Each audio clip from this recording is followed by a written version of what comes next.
time namin mag-drive. Madali lang pala siyang gamitin guys.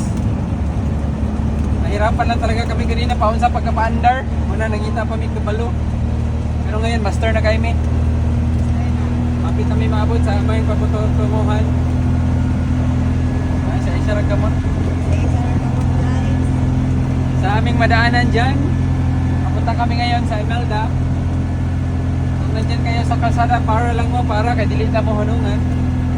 Para lang, tag-gis lang ang pasahe guys. Practice lang guys. Okay, bye na guys. Sa mga wala pa kabalo, mag-drive, magbao-bao, patudlo lang mo sa buha. Halira kayo mag-drive ay. Tara kayo guys. Sige guys, bye na guys.